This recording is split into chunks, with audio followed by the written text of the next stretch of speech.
45 तथा 60 का मसा। देखिए मसा मतलब हम बताए थे कि मिल, क्या मिलेगा? रुपया पैसा मिठाई नहीं।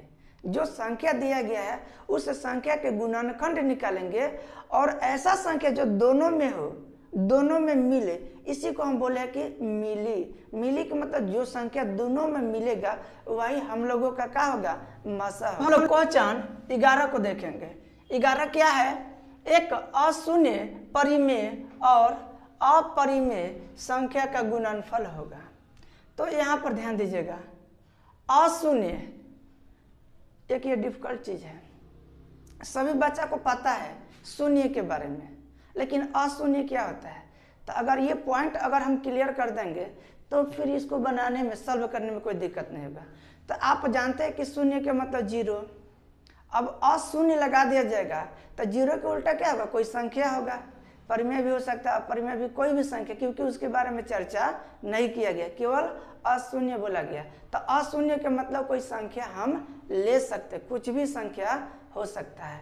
तो देखिए प्रश्न क्या है, एक अशून्य परिमेय, मतलब यहाँ अशून्य परिमेय का मतलब जो हम संख्या लेंगे वह परिमेय लेंगे, क्योंकि यहाँ क्लियर कर दिया गया है कि अशून्य परिमेय और अपरिमेय संख्या का गुणनफल। एक एग्जाम्पल लेंगे और देखेंगे कि क्या होगा।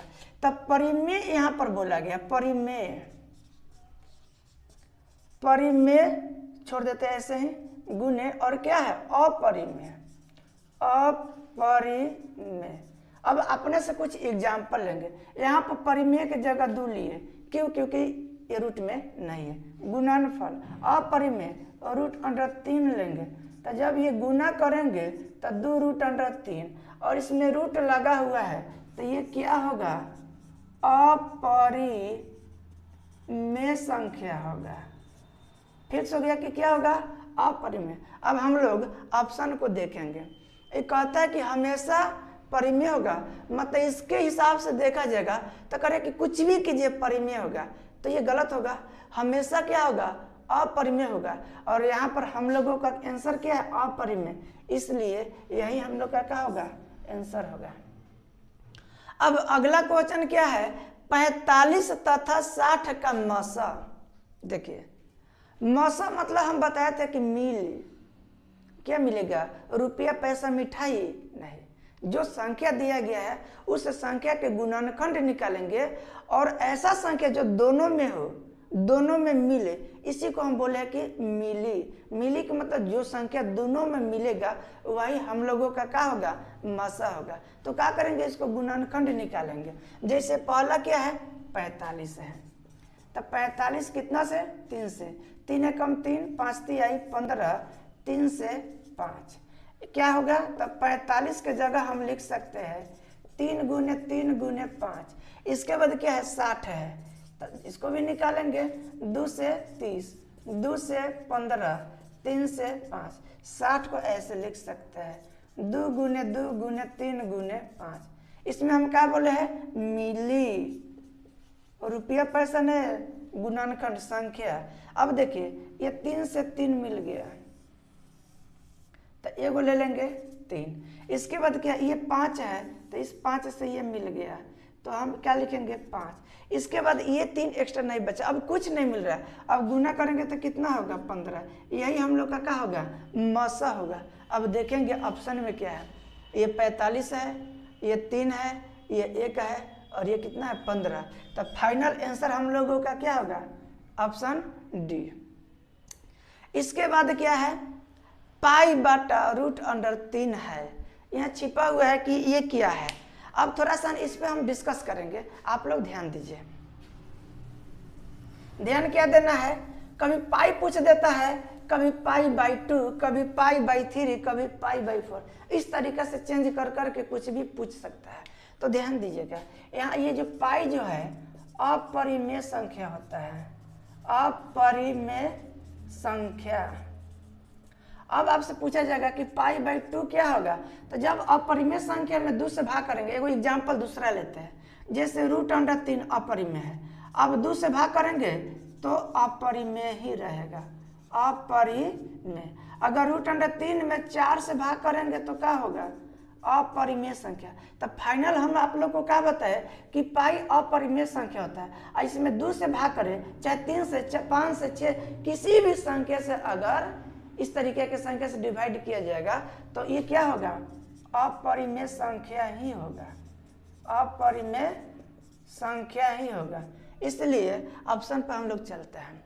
क्या कह रहा है कि परिमेय संख्या, जो कि तो होगा नहीं, अपरिमेय संख्या सही है, तो यही हम लोग का लिखेंगे आंसर। और ये ध्यान दीजिए, अगला सवाल क्या है कि f(x) बराबर इतना दिया गया है, f(x) बराबर कितना ये दिया गया है। तो क्या ध्यान देना है कि अगर यहाँ x है तो x के कंडीशन में इतना दिया गया है। अब आपसे पूछा जा रहा है कि f(1) बराबर क्या होगा। बहुत सारा बच्चा इस तरीके के सवाल को कंफ्यूज हो जाते हैं। तो ध्यान देना क्या है, बहुत आसान तरीका से बताएंगे। अगर यहाँ पर x है तो सभी जगह क्या है, x के कंडीशन में है। लेकिन जब ये पूछ रहा है 1, तो 1 पूछ रहा है तो यहाँ 1 रखेंगे, तो यहाँ पर 1, यहाँ पर 1, यहाँ पर 1, और ये इसमें x नहीं तो नहीं रखेंगे, सीधा बात है। तो आइए इसको हम लोग हल करते हैं। क्या दिया गया है, f(x) बराबर x³ minus 5x² plus 2x plus कितना 2, और पूछ क्या रहा है f(1), तो हम यहाँ वैल्यू रखेंगे f, इसके जगह x के जगह कितना 1, बराबर है तो बराबर, x के जगह कितना रखेंगे 1, पावर कितना 3, माइनस है तो माइनस, ये 5 है तब 5, इसमें गुना छिपा रहता है, ये x है, और x के जगह कितना रखना 1, पावर कितना है 2, तो 2 देंगे, फिर कितना 2 है तो 2, फिर गुना, ये कितना x, और x के मान कितना है 1, प्लस है तो प्लस, 2 है तो 2। अगर इसमें x रहता तो रखते, लेकिन नहीं है तो हम नहीं रखें। अभी क्या हो जाएगा f(1), अब 1 को 3 बार गुना करेंगे 3। बच्चा को तो ये भी नहीं गुना करने आता है कि 1 के पावर क्यू का मतलब क्या होता है, इसको 3 बार लिखेंगे, 1 गुने 1 गुने 1 बराबर कितना 1, इसलिए लिख दे, माइनस है तो माइनस, 5 है तो 5 गुने 1 के स्क्वायर कितना होगा 1, प्लस है तो प्लस, 2 में 1 से गुना करेंगे तो 2, प्लस है तो प्लस, 2 है तो 2। f(1) बराबर 1, अब गुना करेंगे तो माइनस कितना 5, और 2 और 2 जोड़ेंगे तो 4, f(1) बराबर 4 और 1 जोड़ेंगे तो 5, अब 5 में से 5 घटेंगे तो कितना 0, तो हम लोग का आंसर कितना है 0। अब ऑप्शन में देखेंगे कि किस ऑप्शन में 0 दिया गया है, तो यहाँ पर 0 है, तो यही हम लोग का क्या होगा, आंसर होगा।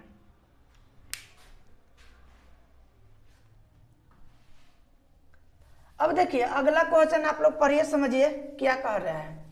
अगला क्वेश्चन है कि 0.7 पर एक रिंग दिया है, बार कोष्ठ जिसको कहते हैं कि इसको हम लोग क्या लिख सकते हैं। तो इस तरीके के सवाल 2 तरह से पूछता है।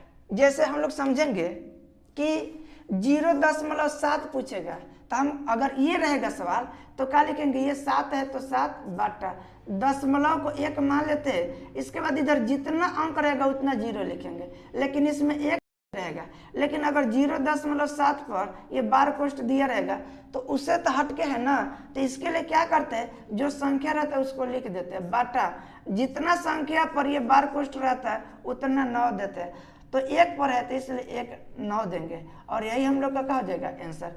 तो अकॉर्डिंग टू क्वेश्चन, अगर जैसा क्वेश्चन रहेगा पहले हम क्वेश्चन को समझेंगे। अब अगला एग्जाम में जो आप लोग मैट्रिक के एग्जाम दीजिएगा, अगर उस एग्जाम में अगर पूछ दिया जाएगा कि 0.8 और ये सवाल, ताकि आप कह सकते हैं कि ऐसा सवाल हम नहीं पढ़े, ये बहुत हार्ड है, आउट ऑफ सिलेबस दे देगा। नहीं, केवल कंसेप्ट को सीखिए। अगर कहीं भी दिक्कत होता है तो आप लोग हमसे पूछ सकते हैं। अगर आप लोग का डिमांड रहेगा तो अब प्रॉब्लम क्लासेस भी चला सकते हैं, लेकिन आप लोग ध्यान दीजिए।